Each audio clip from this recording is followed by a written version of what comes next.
Welcome back, America. I call Ron DeSantis America's governor. He hasn't been here in a while. And he's America's governor for a lot of reasons. He didn't duck the culture wars. He understood he had to fight them and engage them, whether it's the American Marxist movement or whether it's the Islamicist movement or anything else, for that matter, while some of his opponents, including Nikki Haley and some of the spitballers on the sidelines, like Chris Sununu and individuals like Chris Christie say, why are you involved in these things? What are you doing this for? And I think it's because, Governor, you have a very good insight on what's taking place in this country, and I want to ask you a few questions, if I may. You see what's happening on our college campuses with Students for Justice in Palestine and other Hamas-connected network groups. You see what's happening in our streets. Maybe you saw what happened in New York the other day, where Jewish students had to lock themselves into a library because people were threatening them. You've seen Jews been beaten in the streets. Non-Jews who are trying to help an elderly Jewish man beaten. You see the signs. What are you doing about this in Florida? Well, we're doing a couple things. I mean, first, if you look at how Florida's universities responded to this for our college presidents, you didn't see them behave like Harvard president and Penn. They put out very clear statements saying that what Hamas did was barbaric, that we stand with Israel, and that we are going to make sure that our Jewish students are able to be students and be protected on our campuses. And I think that's really important. The other thing we've done is the Students for Justice for Palestine, Mark. It's a very radical group. They have said that they see no difference between themselves and Hamas. They say we're not standing in solidarity with Hamas. They say they are the same movement. And so, well, that's different. You don't have a First Amendment right to provide material support to terrorists. So we have deactivated the Students for Justice in Palestine groups on university campuses and our state university system in the state of Florida. And I think we're the first state to do that. I also called and said that I would do this as president and called for Biden to do it. I know he won't. But some of these people that are demonstrating in favor of Hamas terrorism, and these demonstrations started before the blood was even dry off these Israeli civilians who were massacred. They immediately were praising this. Some of these are foreign nationals on a student visa. So what I said, I do very serious. If you're going to make common cause with Hamas as a foreign student on a visa, you have no right to be here. That's a privilege. I will cancel that visa and I will send you home. Are you getting any support whatsoever, Governor, in your efforts to fight this in Florida from the State Department, the Department of Homeland Security, the White House, the Department of Justice, the Federal Bureau of Investigation, to try and find out who among this population are terrorists and terrorist sympathizers? Not that I'm aware of. I certainly haven't seen any of it. I think that this administration views what's happening. I mean, I think these are effectively leftist movements.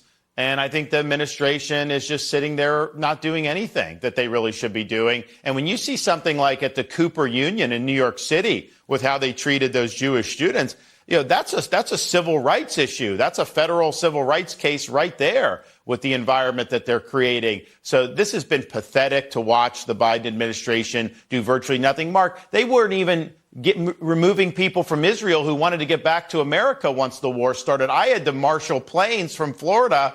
We brought back almost 700 people from Israel back to Florida, mostly Floridians, but not all, a lot of children. And then what Biden was doing, he would take some people from Israel, dump them in Greece, and then they have to fend for themselves, and then they send a bill to the people for that service. Meanwhile, you come to this country illegally, they'll fly you anywhere free of charge. They'll put you in a hotel free of charge. Heck, he sent $100 million to the Gaza Strip, which will be commandeered by Hamas. He did that very quickly, yet our own citizens who are fleeing and wanting to get to safety, many of them who had children, he's charging them. So this is an administration that puts the American people last. Are you not amazed, Governor, that this administration, like the Obama administration, is ensuring that tens of billions of dollars flow into Iran to rearm themselves and then flow into Hamas and Hezbollah, that Iran is now destroying Yemen. Iran is destroying, again, Iraq. You're familiar with Iraq. That that Iran is behind the Palestinian terrorists and the Hamas terrorists and the Hezbollah terrorists. In other words, they're a tremendously growing power in the Middle East, and our response seems to be to, number one, browbeat Israel, and number two, to rearm and fund the enemy. Does this make any sense to you? It is absolutely maddening. And Mark, this week, the 40th anniversary of the Marine Corps barracks bombing in Beirut, Lebanon. It killed 220 U.S. Marines, over 240 of our service members. That was funded and orchestrated by Iran through Hezbollah. And when I was in Iraq, you mentioned serving on active duty. Iran was responsible for killing hundreds of our service members, maybe even over 1,000 U.S. service members in Iraq at the hands of these Iranian-backed militias. So we've known this ever since the Ayatollah took power in 1979, and yet Biden comes in and he relaxes the sanctions. They've had billions of dollars in oil revenue flowing into their coffers. That regime is not going to use that money to benefit the Iranian people. They're going to use that money to fund terrorism in the Middle East and throughout the world. And the Hamas attack against Israel would not have happened but for the patronage of the Iranian regime. So anybody, and oh, by the way, not only is Iran doing that, Iran is also funding Russia. So Biden's funding both sides of both of these conflicts that he's doing. So it's terrible policy. The first thing he should be doing is just tighten the screws financially on Iran, starve them of oil revenue, starve them of financial sustenance.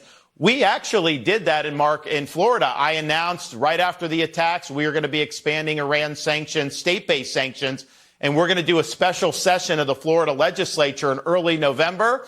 And we are going to do all that we can at the state level. And I know it's not as much heft as the U.S. government, but hopefully other states will follow suit, because the more we allow money to go to that regime, the more they're going to fund attacks against our allies and against the U.S. if they could. When we come back, Governor DeSantis, what about these appointees in the Biden administration negotiating on behalf of Iran? Now he's going to get an ambassador who was a sympathizer to Iran and negotiated the tens of billions of dollars that flowed into Iran. What kind of mentality? What are the policies? What is the doctrine of this administration? When we come back, we'll be right back. Welcome back, America. We're here with Governor Ron DeSantis. Governor DeSantis, we used to say in the Reagan administration, the personnel's policy. I'm sure you believe that as governor of Florida, too. You can't have people in your administration who are working against you or sabotaging you or sabotaging the citizens of your state. Why in the hell would Blinken have his boyhood friend, who he knows is a Marxist, who he knows is pro-Iran, who he knows is, if not pro-sympathetic to Hamas, as the American envoy negotiating with Iran on the nuclear deal? And apparently several of his associates actually were reporting back to the foreign minister of Iran. This to me sounds like the Alger Hiss case times 4 or 5.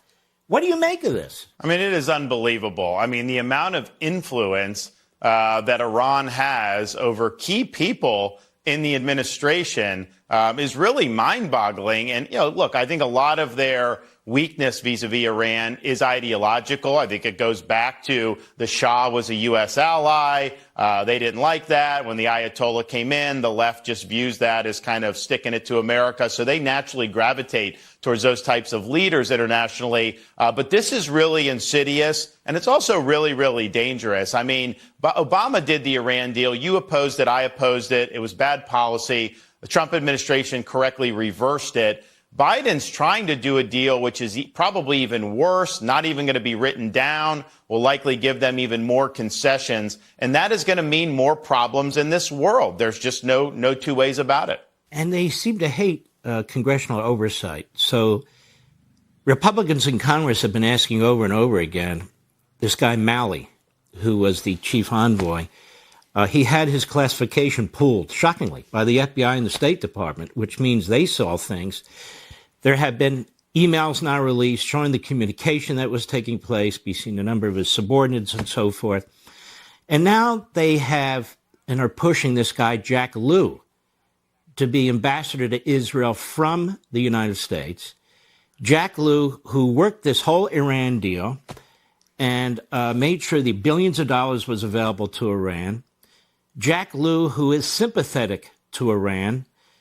And it appears the Democrat Party in the Senate is likely to confirm him.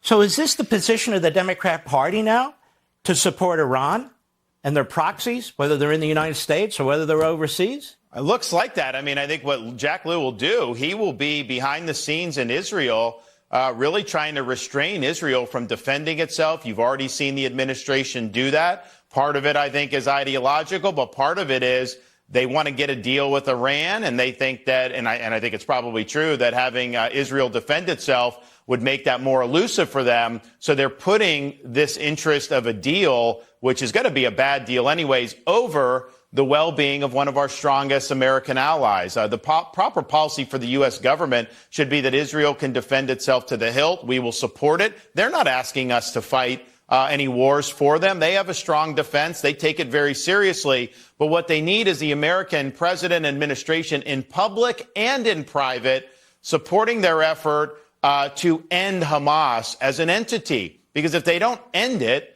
you're going to end up having attacks like this in the future. And how can you as a country live with these barbarians coming into your communities, massacring babies, raping women, and killing elderly people? You just can't live like that.